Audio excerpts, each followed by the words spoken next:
Many thanks go out to Lexus of Royal Oak that were kind enough to send this car my way for me to review. Well, today I'm lucky enough to have this, the IS 300 all-wheel drive, and this car is the mid-range model in the IS lineup. I recently drove the IS 200T, this car's little sister, and I thought it handled brilliantly in the twisties, and all around it was a really good car. But there was one fatal flaw with it: the infotainment system. Sadly, this car does have the exact same system, but crucially, you can upgrade to get Lexus's more current and more modern offering. So the question is this car any better to drive than the 200T?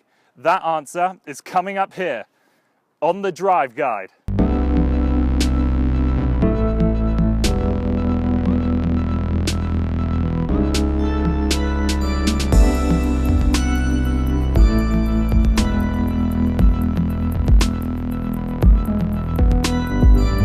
Twisties, and this is where I really want to try and find the differences between this naturally aspirated V6 and the turbocharged 4-cylinder. So let's put the car into its sport mode, go into manual, and also another difference between that turbocharged engine and this naturally aspirated engine is the turbo came with an 8-speed, this comes with a 6-speed, and the difference is in normal day-to-day. Can't really tell you a difference, but with this I find there's a little more interest from the car to shift. It still suffers the same issue though. If you were to go to red line and not shift, the car will still shift for you. That's something that always lets me down in any car I review, but the car is shifting very well. So we're currently in 6th gear. Let's drop down 3 like that. Easy done. Great pull. When you look at this 300 strictly on a numbers basis, it may seem like a bit of a disappointment. That 4-cylinder produced 241 horsepower, this produces 255. So only a 14 horsepower difference. Doesn't really seem like a lot. And then additionally, this car actually makes less pound-feet of torque than that turbocharged engine. That made 258. This makes 236. People are probably going to just think it's less powerful. There's no point to it. But here's the difference. With that turbocharged engine, all the power came along early in the rev range. So when it came to around 4,000 RPM, the engine gave you everything it had to give. So the next 2,000, 2,500 revs were sort of emotionless. They didn't give you anything more. But with this car, it's kind of the opposite, because this engine continues to produce power when you build your way up into the rev range. So you have the desire to really rev it out. That's always been the trait of a great naturally aspirated engine. You want to take it to redline because it still has something to give. Because of that, I am having more fun in this car. It's still incredibly stable, and the all-wheel drive is certainly a help as well. It really helps you pull out of any tight situation. Even though the upgrades might not be that significant on paper, on tarmac, it really has impressed me. So now that I've learned everything here on the twisties, let's now get onto the highway to see if there's any sort of a difference there. So for every review that I've done of Lexus so far, I've said, quite honestly, very similar things. They're very solid, they're isolated, they're refined. So to think of a new way of saying it, the build quality is faultless. There isn't any loose parts, there isn't anything that rattles. It all feels so stiff and rigid. The ride is certainly on the firmer side, but it's very forgiving. It never feels harsh or punishing. You're not getting any sort of noises or vibrations from the engine and the powertrain. And the seats have the right amount of support without being restrictive. Drawbacks with the interior? Are there any?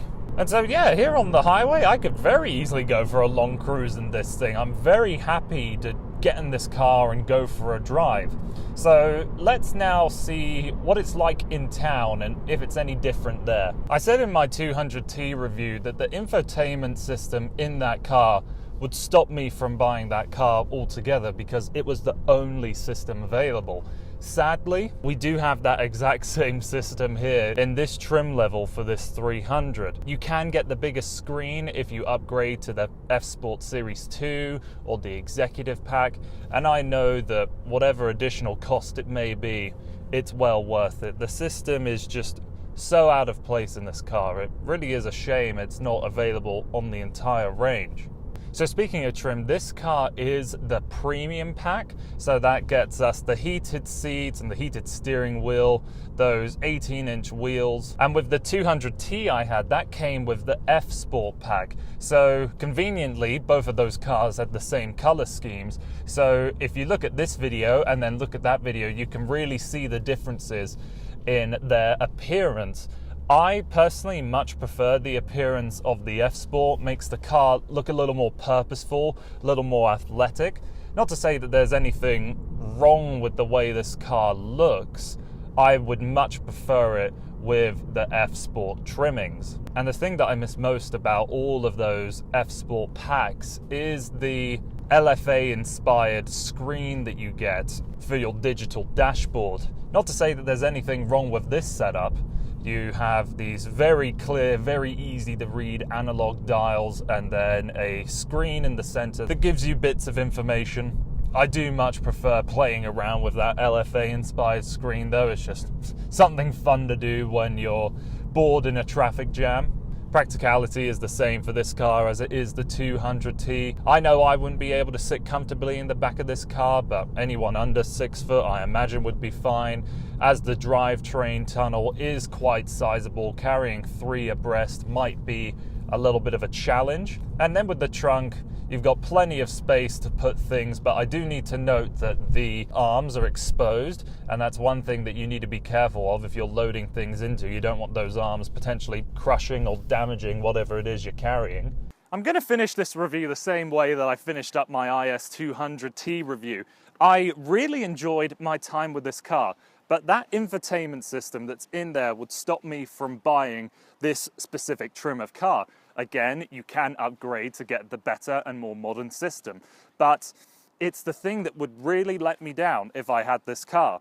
Saying that, I can absolutely see the benefit to upgrading to this 300, as the all-wheel drive capability would certainly make it more desirable as a year-round car, and the way that I felt engaged to it and I wanted to keep on driving it is what really sets this car apart from its little sister. Many thanks go out to Lexus of Royal Oak, as they were so kind enough to give me this car for me to review. So that's everything from me. Thank you so much for taking the time to watching this video. I hope you can like, share and subscribe, and I hope to see you again on The Drive Guide.